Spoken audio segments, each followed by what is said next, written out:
Okay, are you ready for chapter 19? I've got to just read the end of chapter 18 again, just the last couple of sentences, because it really was a very dramatic twist in the story. A clump of heavy boots and the tap tap tap of a cane came echoing down the hall, and the door swung open to reveal a grinning roach and mould, their mirrored eyes gleaming. Slumped between them, his head bowed, was Lily's father.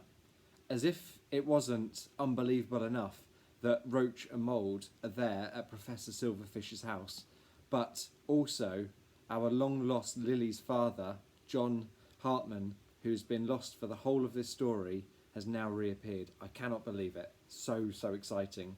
And so we head off into the final 100 pages, just under 100 pages of our story. Chapter 19. "Papa!" cried Lily, but the relief that flooded over her was quickly followed by a growing sense of horror. Papa looked awful, his body twisted, his arms limp. Her heart went out to him. "What have you done?" she cried. "Nothing he didn't deserve." Mould's mirrored eyes shimmered with glee. "Say hello," Roach told Papa, and the pair of them let him go so that he slumped to the floor, collapsing in a tangled heap like a stringless marionette. Professor Silverfish regarded his old friend with bare disdain. "I'm afraid my men performed a few experiments on John to jog his memory." He stepped back, as if Papa's despair might tarnish his shoes. Papa raised his head and stared at Lily. "My darling, my dear one." His words sounded fractured and choked with tears, but he gritted his teeth and continued. "Why did you come?" Lily gulped down the pain in her chest. "To find you. I sent a letter with Malkin, warning you not to come. You're supposed to hide. Where is he? He should be taking care of you." Professor Silverfish laughed and waved a singed letter at him. "Oh, she got your letter all right. Thought it said I would help. Imagine. Your own words brought her right here, along with my encouragement, of course. And now, John, you will tell us where the Cogheart is, or resume work on your new prototype. Otherwise, I shall be doing a little surgery myself." He took Lily's chin between his strong fingers and turned her face towards Papa's. "First, I shall cut off her ears, then her toes, then fingers, and then when I finish with those, I shall cut off every other piece of her until there's nothing left." He let her go, and Papa gave an anguished cry, but Professor Silverfish ignored him and consulted his pocket watch. "I'll give you an hour to accept my offer." He glanced at Robert. "Meantime, while we wait, perhaps I'll chop a few digits off this boy. I hear he's not a particularly good clockmaker." He waved a hand at Mould. "Take John back to his lab." Mould bent down and grasped Papa around the neck. "You let go of him!" Lily screamed. She grabbed a glass from the table and threw it at them. It missed, smashing against the wall. Mould laughed as he dragged Papa from the room. Professor Silverfish stood in the doorway and lit another cigar as he watched Mr. Roach creep round the table towards Lily. "No, you don't," Robert said. He picked up a china plate and threw it at Roach, but Roach battered it away harmlessly with his stick and it clattered onto the floor.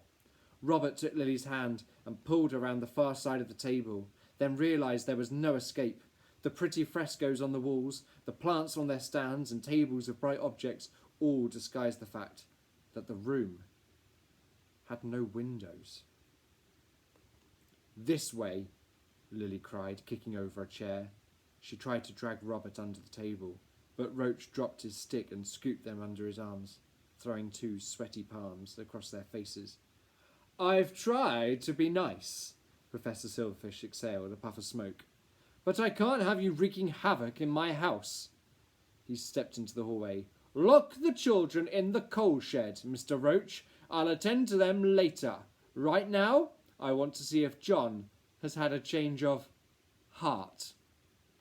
Mr. Roach gripped Lily's and Robert's arms and marched them across the courtyard behind the house.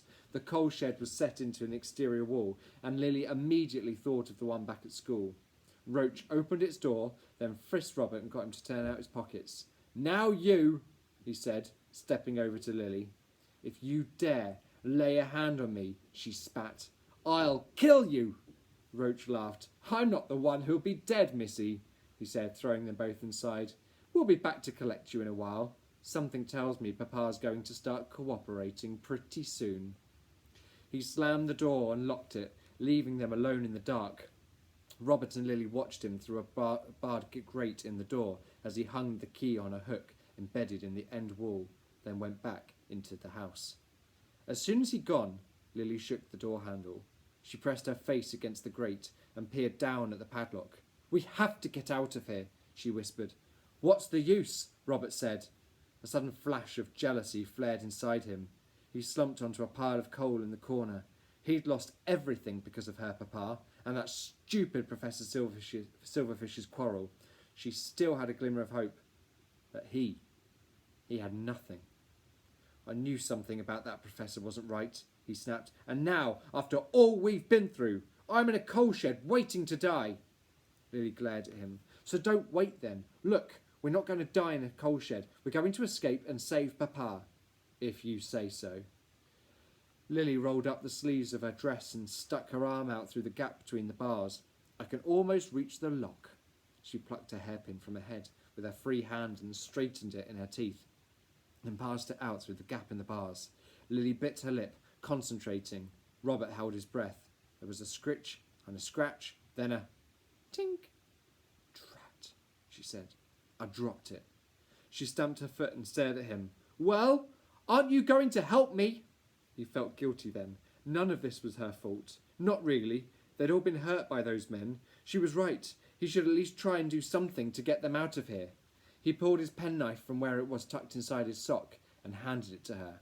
"Here, try this instead." Lily examined it. "The blades are too big. How have you still got this anyway?" He shrugged. "I hid it earlier, in my sock. It's been pretty uncomfortable there, actually. If only Malkin could get the key for us." "Of course!" Lily twirled him around. "Malkin's still waiting. Malkin!" she shouted through the door grate. "He'll never hear you. He's too far away. Besides, he's probably run away by now." Lily ignored him. She wiped her coal-blackened fingers on her silk dress, put them in her mouth and whistled. Robert thought it was probably the loudest wolf whistle in the world, but instead of a wolf, they got Malkin. He shot across the yard in a red streak and jumped up at the door. His red snout poked between the bars, pushing until his whole head fitted through the gap. "Got yourself into a spot of bother?" he asked sniffily. "What's going on?" "I'll tell you in a minute, but you need to get us out of here." "I see. Now you need my help. The key's on the hook, over there. First, you have to apologise." "What?" The fox licked at his black forepaw. "Because you said I was too scruffy to come inside. You've had a wash and brush up, I see." "There isn't time for this," Lily cried. "Besides, it wasn't me who said you were scruffy, it was that butler." "You didn't disagree with him, though," Robert chimed in.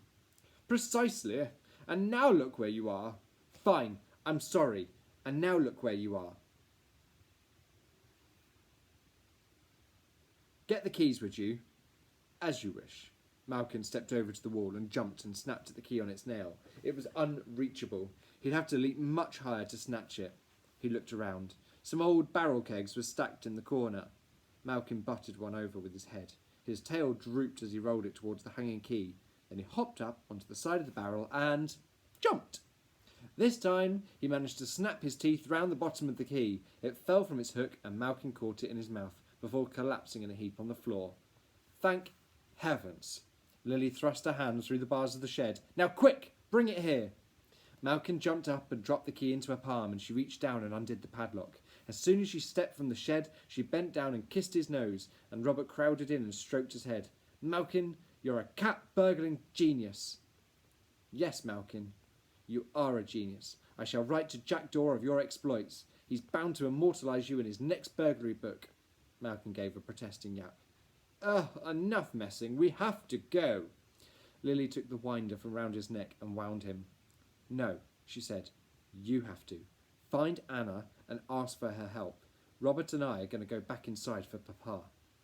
Malkin's dark eyes widened and his whiskers twitched. "John's in the house?" "Yes, and we're going to rescue him." Lily and Robert crouched in the frosty garden and watched Malkin squeeze himself between the tall railings. He dropped his tail and kept his body low as he slunk off down the street. When he'd finally gone, Lily wrinkled her nose and looked up at the house. "We can get in there," she explained, pointing at a small open window over the back porch, obscured by the bare branches of a tree. "Like climbing the trellis at home." She gave Robert a searching look. "It's going to be dangerous, so if you don't want to come, you don't have to." "I do want to. For my Da. I want to help you stop them." "Good." Lily jumped up and grabbed a low-hanging branch of the tree, then she climbed into its bare crown. Robert took a deep breath and followed. By the time he got up among the branches, Lily had already crept out along the bough. She dropped down onto the porch roof above the back door and beckoned for him to follow. As soon as he arrived, she climbed through the open window. The room they tumbled into was dimly lit. Robert crept across the floor, opened the door, and looked out. He was about to step into the hall when Lily brushed his arm. "There's someone else here," she whispered. She was right. Robert saw the room was filled with shadowy shapes of old mechs. One leaned stiff against the wall, another sat square in a corner with its legs sticking out, a third lay toppled on the floor. Wires sprouted from their chest panels and their arms, and some of their limbs had been ripped open. Lily stepped towards them and stared as she saw their faces. "Why, it's Captain Springer, and Mr. Wingnut, and Miss Tock, all our mechanicals from home." She stroked their faces and examined their injuries. Madame Verdigris must have sold them to him. Then she stopped. A funny look came over her face, and she rushed into the corner where a mechanical woman stood, half hidden in the shadows. Robert heard her sharp intake of breath. "Robert, he's Mrs. Rust." The old mech woman had wires sprouting from the end of one arm. Metal flanges and springs stuck out in a jagged pattern from the place where her hand should be. Lily searched round Mrs. Rust's neck for her unique winder on its chain, and when she found it, wound the mech woman's springs until she flickered to life. Mrs. Rust blinked in surprise at Lily. "Clockwork and click wheels," she cried. "It's my tiger Lil!" And when she realised what this meant, she burst into tears. "Those ratchet-faced villains, they captured you too." "They did, Rusty, but what on earth are you doing here?" "It was those men, Roach and Mould," Mrs. Rust explained. "They brought us to this place, wanted to know about one of John's inventions, the Cogheart. I'd already told Madam we knew nothing about it. I told them that too, but they kept us prisoner, tortured us, pulled our grommets and loose bits off." "I'm sorry." "Oh, it's all right. We'll survive. We're made of sterner stuff. Quick, wind the others." "Of course, Rusty." Lily kissed her on the nose, and then she and Robert ran around winding the other mechanicals as fast as they could. While they wound, Lily whispered their names to awaken them. "Captain Springer, Mr. Wingnut, Miss Tock, please wake up." And though he didn't know them, Robert found himself joining in. He helped Lily with a mechanical man whose beard was made from curled metal shavings and who had eyebrows of moulded steel. As soon as he was ticking, the man jumped to attention and saluted. "Captain Springer, chauffeur mechanical, first class, at your service." They wound a mechanical woman with a bottle-top nose who blinked pin-like eyes through thick round eyeglasses. "Who's there?" she spluttered. "Miss Tock, it's me."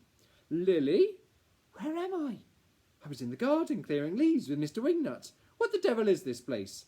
Then she saw Mrs. Rust and Captain Springer, and her bright eyes faded. "Oh, now I remember." Lily and Robert wound the last mechanical, a fellow in a long tailcoat with ears made from wingnuts that stuck out the side of his bucket head. He woke with a jitter and bowed low and creakily to them. "Mr. Wingnut, gardening mechanical, at your service." The four mechanicals shambled about, talking and ticking with one another. "Thank goodness you woke us," Miss Tock said. "Clap tractions," cried Captain Springer. "Now my wheels are turning, I can recall everything." "If I can just get myself perambulating in third gear," Mr. Wingnut spluttered, "then we shall see what we shall see." "By all that ticks," Springer concluded, "we're still alive." "Pipes and pincushions, yes." Mrs. Rust hugged Robert and Lily, dusting their faces with rusty kisses. "Thanks to these two lovelies here." "This is Robert," Lily explained, "and he's ever so brave. He helped me escape Roach and Mould when they came to Brackenbridge, and he repaired Malkin's bullet wound with his dar. Mangles and motors! You have been through the ringer. Mrs. Rust gazed at Robert. He must have the heart of a mech lion if he helped you survive such dastardly dealings. She pinched Robert's cheek until he turned away, blushing. Mrs. Rust took Lily aside. Lily, your papa's alive, being held in the basement. I know, Lily replied, her voice full of determination.